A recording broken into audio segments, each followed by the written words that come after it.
Hello and welcome to Tuesday Tips with Professor Bendistis. Today's tip is going over contracts questions, contracts MBE questions exclusively. We're going to talk about a way to make the most difficult contracts question easier, the way that you can approach studying, the way that you can approach the question. Now, in regard to approaching contract questions, I have good news and I have bad news. The good news is that if you follow two steps that I'm going to go over today, contracts questions will become much easier. It'll give you a path forward that you can look at them and say, all right, this is what I have to do to improve.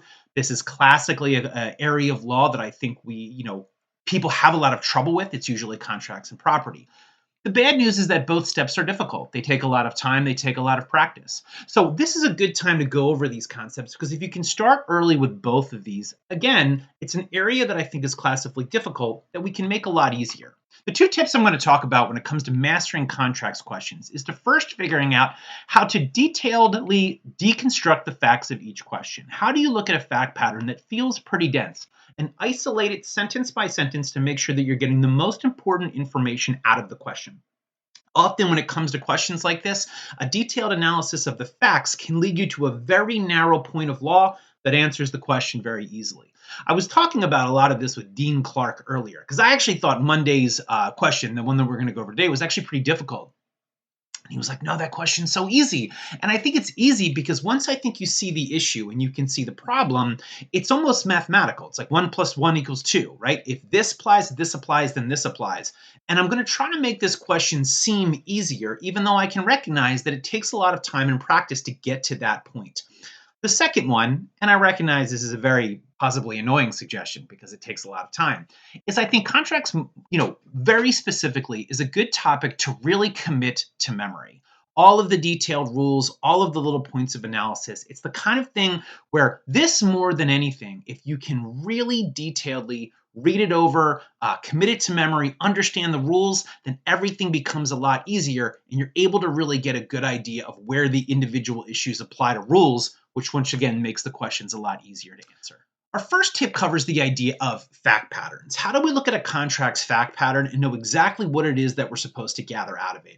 In most instances, contracts questions contain a lot of dense facts. The key point about them is that all of these facts are important. Facts usually give either a right to exist or they deny a person a right. And there's very little red herrings when it comes in fact patterns. So when we go over the fact pattern in this question, I want to note that every single sentence matters. I also tend to think that if you memorize the contract rules, the key part about this is that you can spend a little bit more time diving into more dense fact patterns because once you see the problem, the rule will apply in a really, really direct manner. So that becomes the benefit here. If when you see something that looks complicated, slow down, right? You don't have to rush through the fact pattern. You don't have to look at it and say, oh my gosh, I have to get to this because I have to think about how the analysis works or what this word means. The contracts test that we're going to go over, especially here, is once again, when you see the issue, when you see the law, the answer is academic. It's very simple. But the point is seeing that issue and getting to that point is what we're going to really go over. So what we're going to do with the question that we have is we're going to take a sentence by sentence analysis to make sure that we have a really narrow focus on what's the pertinent issue when it comes to this problem. Now, the question that we went over last Monday was about Sam and personal computers and Charlie, who runs a business. So the key thing about this fact pattern right here, and as I'm talking, you can kind of read it over. We're going to go through it bit by bit for a little bit. But it essentially poses the idea of an offer that has contractual language that will leave it open for 30 days. And then you also have a revocation and then later acceptance. The key part about this is that there's a lot of detail here. There's Sam, there's Mary, there's Charlie. It's in some ways, it takes a little bit of attention to know who the offerer is, who's the offeree, where the contract comes in. But narrowing down these specific elements is going to give you a good idea of where the actual facts are, which matters so much when it comes to the point of the law. So let's take a quick second and we're going to find key facts that are going to be based in little chunks of the fact pattern that we're going to go over here. Sam sold personal computers manufactured by Mary. Charlie, who ran an area business, mailed Sam a printed form prepared by Charlie, inviting Sam to make an offer of 10 described computers for $25,000. Now, here's a key point that I want to note. First, Sam is a merchant who sells computers. That's important. In all contracts questions, you want to distinguish the idea of whether there's merchants or whether there's non-merchants. It puts you in different categories. The other thing we want to make sure that we're classifying is that Charlie prepares the offer to Sam, meaning that Charlie drafts the offer and then mails it to Sam to complete it to give him the offer that he will accept. This is incredibly important. And it takes a little bit to figure out exactly what's going on, but it's also the kind of thing that happens in the world, and that's why we have rules on this kind of thing.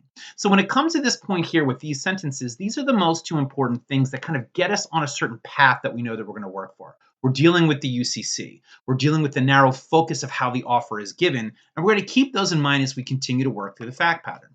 The next part, the firm contained 5 paragraphs on printed matter on a single page with blanks to be filled out at the top and the bottom.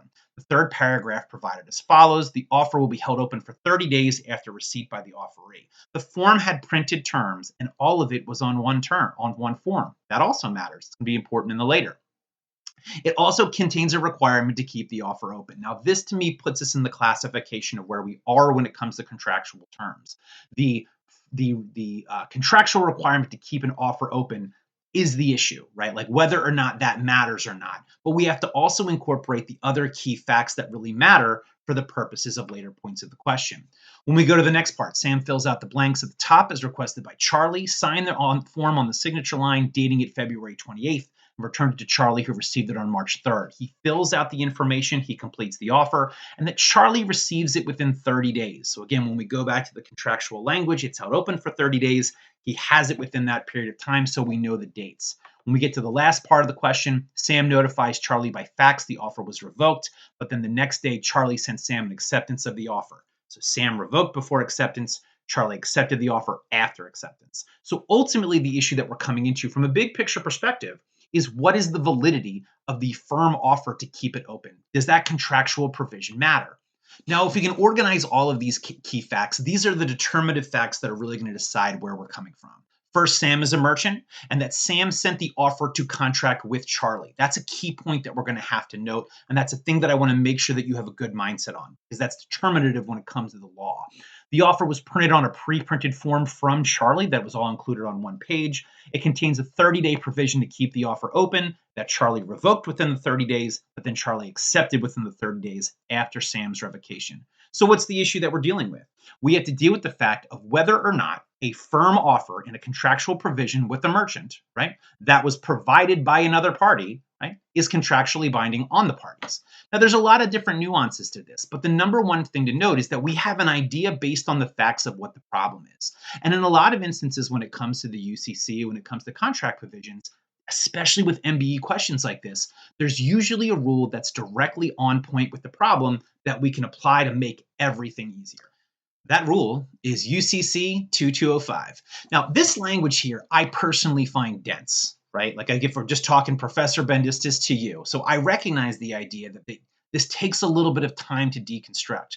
But an offer by a merchant to buy or sell goods in a writing signed, which but given its terms gives assurance that will be held open, is not revocable for lack of consideration during the time stated, or if no time is stated for a reasonable time. All right, let's just stop there for a quick second.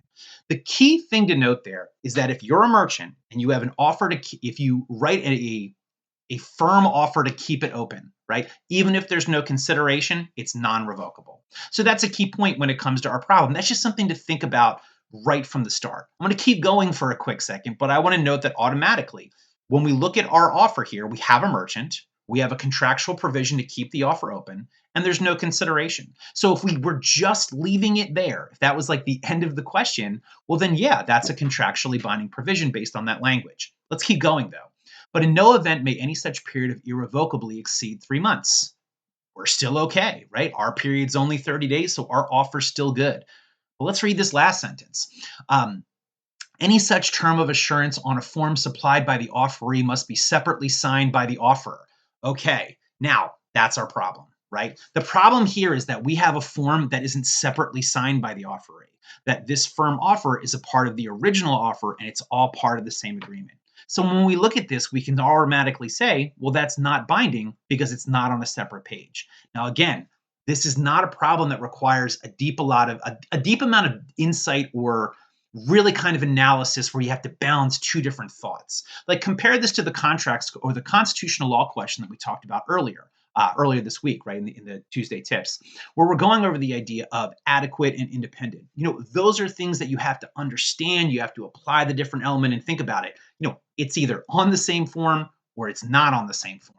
And to me, that makes the answer a lot easier to apply once you can articulate the factual problem and the rule that applies. Before we get into the answers real quick, I want to give another tip when it comes to something that I talked about in my email this week, which is the idea of the American jurisprudence. Now, I personally love the American jurisprudence. It's one of my favorite sources of secondary authority. And as somebody who does legal research and legal writing for many, many years, often on very complicated problems, what I like about the American jurisprudence is it teaches me about the law. That's the point of it. Reminds me of going to my grandmother's house and reading her Encyclopedia Britannica, just like learning for the sake of learning, right? And so if there's a provision, or if let's say you look at that UCC 205 and you're like, I don't totally get what this is, going to the American jurisprudence on Lexis or on Westlaw is a really easy way to locate just like an easier reading of the language, right? If a firm offer by a merchant to buy or sell goods is made for a specific period, which is in excess of 3 months, the offer is subject to revocation at the expiration of the 3-month period. That qualifies the time. The language of the Universal Commuter Code clearly and unambiguously establishes a limitation on the length of time that an offer may be considered irrevocable if the firm offer is not supported by consideration for the stated time, or a reasonable time if there's no stated time, but not more than 3 months, right? It's repurposing that language and explaining it to you a little bit more from the idea of where is it coming from and why does consideration matter? The final part I want to note, the separate signature requirement only applies when no consideration is given for the firm offer. Where there is consideration, this provision does not apply. That again explains our rule in a really clear manner. Our offer does not have consideration. So the separate signature requirement is determinative when it comes to our problem. This is just, it's not something I think you want to do all the time. But when I go back to my point earlier, where I'm like, hey, memorize the contracts line, the outline, like I recognize that that's not always easy. And so I have a few suggestions that at least help for me. On the first hand, people often ask me, like, what's a good time to start when it comes to bar prep? And when it comes to like really intense bar preparation, around graduation is the best time. But if you find that contracts is hard, and let's say you are really dedicated to passing the bar, think about the idea of reading the contracts outline periodically to start committing it to memory. If there are provisions that don't make sense, let's say that you're reading this section and it just simply is like not quite clicking for you. Well, this is the kind of thing where I think it's worthwhile to go to the American jurisprudence or go to secondary authority in cases and get a better understanding of language that you're seeing that just isn't really clear. Same thing when it comes to sort of taking stock of questions that you're getting incorrect.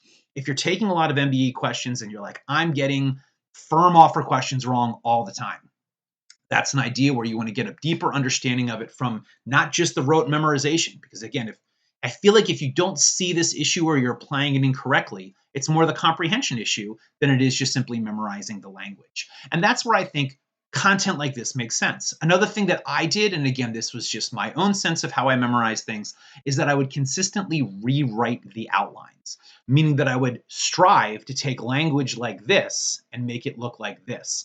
This was extremely time consuming and it took up a lot of my summer. But for me, flashcards or reading it verbatim didn't quite lock it into my head the way that writing everything all the way through is really helpful. I also don't think that this is a matter that you have to do this with every single element of the UCC or the contracts outline. Maybe the affirmative defenses are a little bit easier. But when you're looking at a section of the outline that's dense, that's difficult to understand, to me, that's where I think it's worth taking a little bit of time and getting a better understanding of terminology that might be difficult.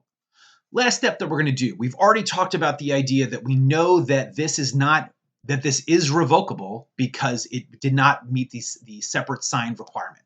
All right. So that's what we're going into. We're going to go into the question knowing what the answer is and being able to cut out answers that, again, there's maybe a kernel of truth in there, but it doesn't give you an accurate statement of the law. A, yes, being a merchant, Sam was obligated to hold the offer open for 30 days and Charlie accepted the offer within that time frame.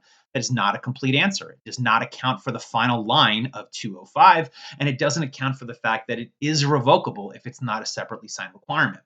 Yes, regardless of merchant status, Sam was obligated to hold the offer open for 30 days and Charlie accepted the offer within that time frame. Every part of this is wrong, right? So the idea there is, again, this isn't applying the correct law, because if he wasn't a merchant, well, then there's different rules that are going to be applicable based on that circumstance. C, yes, being a merchant, Sam was obligated to hold the offer open, even though Charlie paid no consideration for holding the offer open. Again, this is not correct. Because we have a separately signed requirement and there's no consideration, we have a different part of the rule. And then finally, no, Sam was not obligated to hold the offer open since the provision to hold the offer open was not separately signed by him. Now, another point that I want to note, let's say you've committed the outline to memory.